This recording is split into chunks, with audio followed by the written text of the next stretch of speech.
All right, so get ready because we're diving into some seriously cool tech today. We're talking AI game characters, but not just the basic walk here, say that kind. Imagine characters that actually think, strategize, and react, almost like you're playing with another human.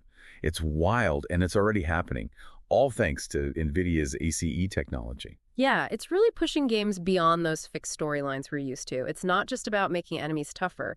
It's about every character you meet, teammates, townsfolk, everyone feeling more dynamic, more unpredictable. Absolutely. And we've got a stack of articles here about ACE, from how it works to the games already using it.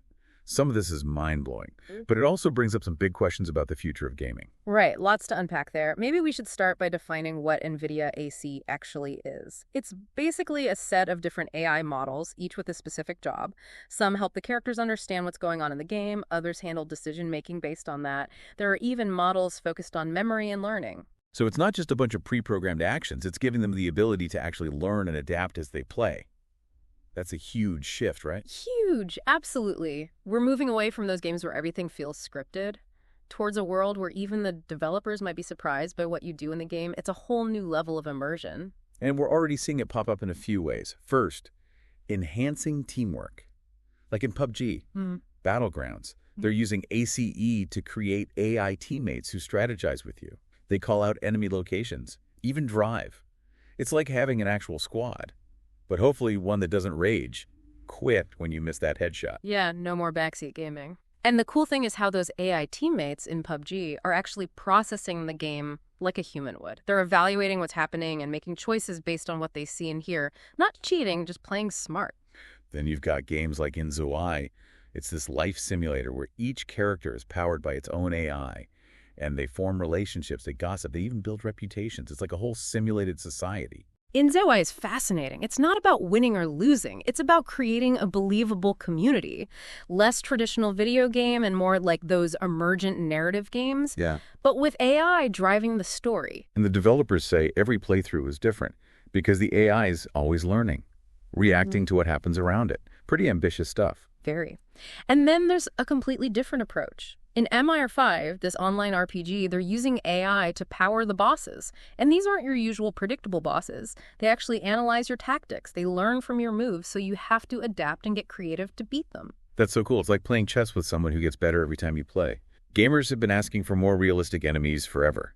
But this feels different. It's not just about difficulty. It's about making them truly dynamic opponents. Exactly. And what's striking is how this isn't limited to one genre or one type of game. ACE has the potential to change how we interact with virtual worlds, period. From shooters to RPGs to these social simulations. It all sounds incredible. I mean, who wouldn't want games that are more immersive and unpredictable? But it's worth thinking about the potential downsides too, right?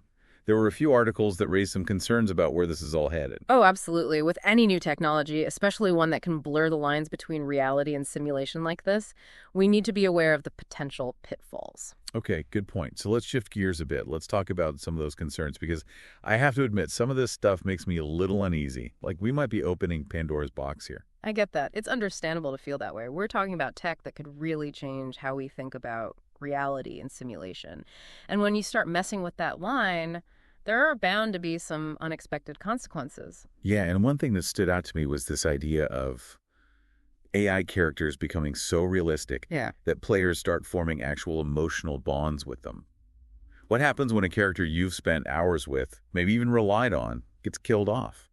Could that actually cause real emotional distress? It's a question researchers are already looking into, especially as these AI characters move beyond being simple companions or quest givers into roles where you really connect with them emotionally. Imagine an AI teammate in a survival game who sacrifices themselves to save you. That could have a real impact, even if you know it's just a game. Right, and then there's the whole potential for manipulation. If an AI can learn a player's psychology, their weaknesses, their triggers, could it be used to exploit them? Like to push them to spend more money or make decisions that benefit the developers, even if it's not in the player's best interest? That's a valid concern, and it's one developers need to think carefully about. It's like AI is a tool, and any tool can be used for good or bad, right? It's up to the people designing these systems to make sure they're being used ethically. For sure, and speaking of ethical considerations, something else that worries me is the potential for bias. If these AI models are trained on data that reflects our own societal biases. Won't those biases just end up in the game? We could end up with AI characters that perpetuate harmful stereotypes, or even discriminate against certain types of players. Oh, that's a huge issue. Yeah. And it goes way beyond gaming. We need to be incredibly careful about bias with any AI system that interacts with humans. The data needs to be diverse and representative, and the algorithms themselves need to be designed to minimize the potential for bias.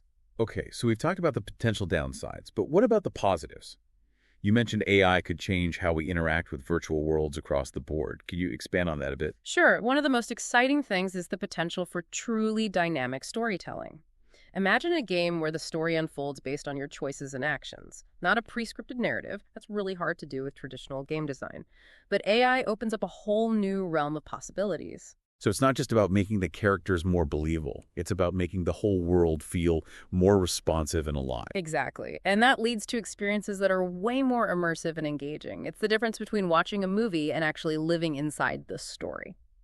Let's switch gears again and talk about this whole on-device processing thing with ACE. NVIDIA is pushing the idea that all this AI magic happens on your computer, not in some distant cloud server. Why is that so important? There are a few key reasons. First, data privacy. With on-device processing, player data isn't being sent to a third party. It stays on your machine. That's a big deal these days, for sure. Absolutely. And then there's the issue of latency. For AI to feel truly responsive, it needs to react in real time. If it's processed in the cloud, there's always going to be a slight delay, which can break the immersion. But with on-device processing, those delays are minimized. You get a much smoother and more natural experience. So it's about privacy, speed, and ultimately, a more seamless and immersive experience. Exactly. And there's another cool aspect to this. By making AI processing more accessible, bringing it down to consumer hardware, NVIDIA is essentially democratizing the tech. What do you mean by that? Well, in the past, sophisticated AI systems were mostly used by big companies and research labs. They needed massive computing power and expensive infrastructure.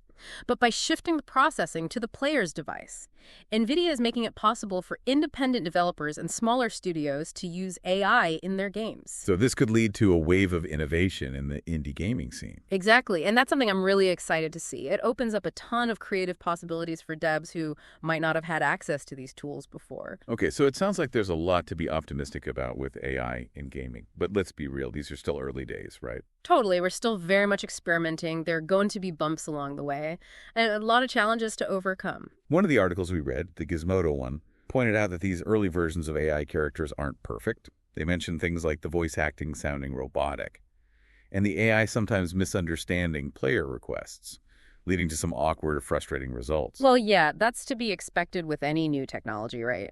There are always going to be some teething problems. But what's important is that devs are learning from these early implementations. They're constantly iterating and improving. So we need to be patient, understand that this is a process, but the potential is there for something truly groundbreaking. I agree. And it's important to remember that the goal isn't necessarily to make AI characters indistinguishable from humans. The goal is to make them believable, engaging, and ultimately enhance the gaming experience. You know, as we've been talking, I keep thinking about this whole idea of realism versus believability. Is there a risk that by striving for hyperrealism, we actually end up in the uncanny valley? That's a great point. It's something developers will need to be really careful about. The uncanny valley, right? Where something looks almost human, but not quite, and it ends up being creepy or unsettling. Yeah, it's like those super realistic robots they're making now. They look so lifelike, but there's something about their movements or expressions that just feels off, and it's kind of creepy. Exactly. And I think the same thing could happen with AI characters. If the facial animations are a little off, or the voice acting doesn't match the emotions, it could take players out of the experience instead of pulling them in. So maybe there's a sweet spot. A level of realism that's convincing, but not creepy. I think that's what developers need to figure out. It's a delicate balance. And it might depend on the genre of the game, too. A stylized cartoon character can get away with a lot more exaggeration than a photorealistic one. And that brings up another challenge, managing player expectations. As AI gets more hype, players might start expecting these characters to be practically human, capable of holding complex conversations, showing a wide range of emotions. But that's still a long way off, right? Absolutely. And if players go into a game expecting that level of sophistication, and it doesn't deliver, they're going to be disappointed. So maybe developers need to be upfront about the limitations of AI. Set realistic expectations from the start. Don't overpromise and underdeliver. Totally. Transparency is going to be crucial. Developers need to be open about how they're using AI and what players can realistically expect. And maybe, just maybe, they can even use the limitations to their advantage. How so? Well, think about how fun it can be to see an AI mess up or do something completely unexpected. It's those moments of surprise and unpredictability that can make a game truly memorable. I get it. It's like watching a blooper reel. Sometimes the mistakes are more entertaining than the perfect final product. Exactly. And those moments of imperfection can actually make the AI feel more relatable, more human. They remind us that even the most advanced technology isn't perfect. And that's okay. So where do we go from here? What do you think the next few years hold for AI in gaming? Well, I think we'll see AI become even more integrated into games. More AI-powered characters, more dynamic storylines, more gameplay mechanics that use machine learning. I bet we'll also see a ton of experimentation, developers pushing the boundaries of what AI can do. Some experiments will succeed, some will fail, but that's how we innovate. Exactly. And through that, we'll start to understand what works and what doesn't, what players like and what they don't. It's going to be a fascinating journey. It really is. And I can't wait to see what the future holds. Yeah, it's a whole new world. We're talking about tech that could change how we think about what's real and what's not. And, when you mess with that line, there are going to be some surprises, some things we don't expect. Right. And one of the things that really jumped out at me was this idea of players forming real emotional bonds with these AI characters. Like, what happens if a character you've been playing with for hours, maybe even relying on, gets killed off? Could that lead to actual, real-world emotional distress? It's a good question. And it's one researchers are already trying to figure out, especially as these AI characters become more than just simple companions or quest givers, They're taking on roles that require deeper emotional connections.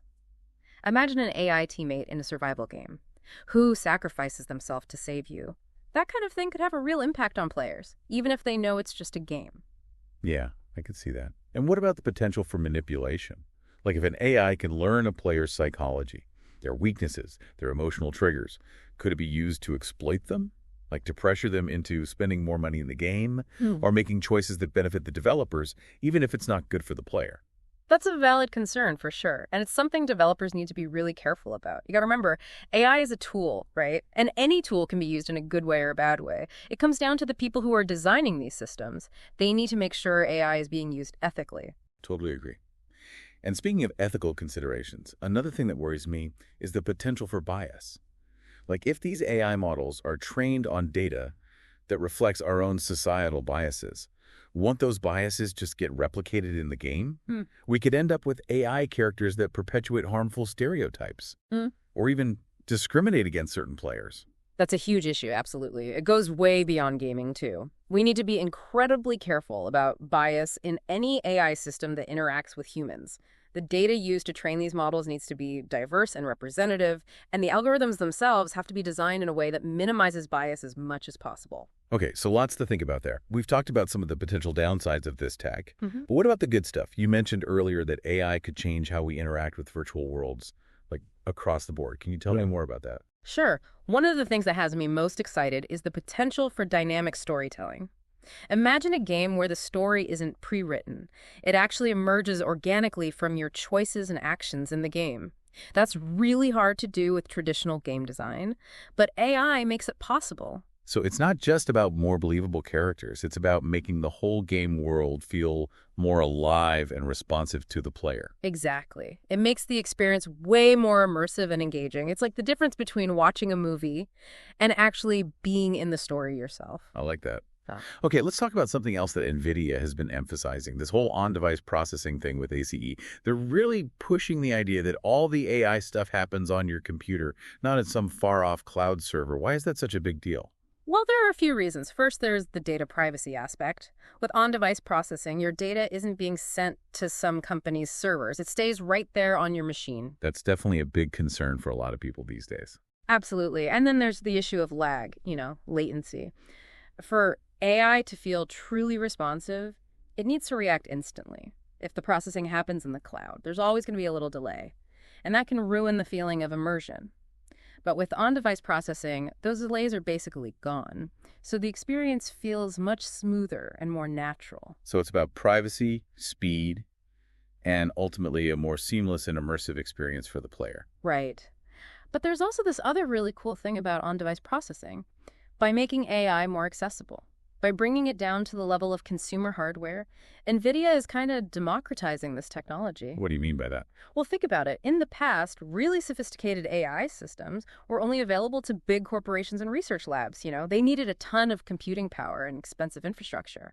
But by shifting the processing to the player's device, NVIDIA is making it possible for smaller developers and studios to incorporate AI into their games, too. So this could lead to a whole new wave of innovation, especially in the indie scene. Exactly, and that's what I'm really excited to see. It opens up so many possibilities for developers who might not have had access to these kinds of tools before.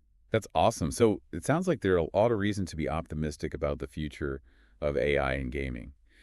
But we're still in the early stages, right? Like, this is all pretty experimental. Oh, definitely. We're still figuring things out. There are going to be bumps in the road, for sure. And we still have a lot of challenges ahead. One of the articles we read, the one from Gizmodo, pointed out that these early versions of AI characters aren't perfect. They mentioned things like the voice acting sounding robotic, and the AI sometimes misunderstanding what the player wants, which can lead to some awkward or frustrating moments in the game. Well, yeah, that's bound to happen with any new tech, right? There are always going to be some growing pains. What matters is that developers are learning from these early versions. They're constantly refining things and making them better. So it's a process, and we need to be patient and understand that. But the potential is definitely there for something truly groundbreaking. I agree. And it's important to remember that the goal isn't necessarily to make AI characters that are exactly like humans. It's about making them believable and engaging, and ultimately making the game more fun to play. As we've been talking, I keep thinking about this whole idea of realism versus believability. Do you think there's a danger of going too far with the realism? Like, could we end up in the uncanny valley? Oh, that's a good point. It's something developers are going to have to be really careful about, the uncanny valley, When something looks almost human, but not quite, and it ends up being kind of creepy. Yeah, it's like those super realistic robots. They look so lifelike, but there's something about their movements or expressions that just feels wrong, and it kind of freaks you out. Exactly, and the same thing could happen with AI characters in games. If the facial animations are a little off, or the voice acting doesn't quite match the emotion, it could pull players out of the experience instead of immersing them. So maybe there's like a sweet spot, a level of realism that's convincing but not creepy. I think that's what developers need to find. It's a tough balance. And it might be different depending on the type of game, too. A stylized cartoon character can get away with a lot more exaggeration than a photorealistic one. That makes sense. And that brings up another challenge, managing player expectations. As AI gets more hype, players might start expecting these characters to be basically indistinguishable from humans. Like, they can hold complex conversations and have a full range of emotions. But we're not there yet, right? Not even close. And if players go into a game expecting that level of AI and it's not there, they're going to be disappointed. Right. So maybe developers need to be more upfront about the limitations, set realistic expectations from the beginning, don't overpromise and underdeliver. I think transparency is key. Developers need to be open about how they're using AI and what players can realistically expect. And hey, maybe they can even use those limitations to their advantage. What do you mean? Well, think about it. Sometimes it's fun to see an AI mess up or do something completely unexpected. Those moments of surprise and unpredictability can be really memorable. I get it, like watching a blooper reel. Sometimes the mistakes are more entertaining than the perfectly polished final product. Exactly. And those moments of imperfection can make AI characters feel more relatable, more human, because it reminds us that even the most advanced technology isn't perfect. And that's okay. I like that, embracing the imperfections. So where do we go from here? What do you think the next few years will bring for AI in gaming? Well, I think we're going to see AI become even more integrated into games, more characters powered by AI, more dynamic storylines, more gameplay mechanics that leverage machine learning. And probably a lot more experimentation, too. Yeah. Developers pushing the boundaries of what AI can do. Some of those experiments will be successful, some will flop, but that's all part of the process. Exactly. And through all that experimentation, we'll start to get a clearer picture of what works and what doesn't, what players respond to and what they don't. It's going to be an amazing journey. I can't wait to see where it all goes. Yeah, it really does. It feels like we're on the edge of something big here. Yeah. I'm not just talking about better graphics or bigger worlds. Mm-hmm. AI has the potential to, like, fundamentally change what a game is. I think so, too. It's like we're shifting from games as these pre-designed experiences to games as these dynamic worlds that are co-created. The line between the developer and the player gets kind of blurry, which is exciting, but also a little scary, right? Yeah, definitely a little scary. We've talked about some of the potential downsides and stuff, but I wonder what our listener is thinking. What stands out to you as the biggest opportunity or the biggest concern about AI becoming this sophisticated in games? That's a good question. Maybe I'm getting a little too philosophical here. But the thing that keeps coming back to me is like the nature of creativity. If AI can generate stories, characters, even entire game worlds, what does that mean for human developers? Are we just like training our replacements? Yeah. I've heard some developers say that AI is just a new tool, like a really powerful tool in their toolbox. It's not about replacing human creativity. It's about augmenting it.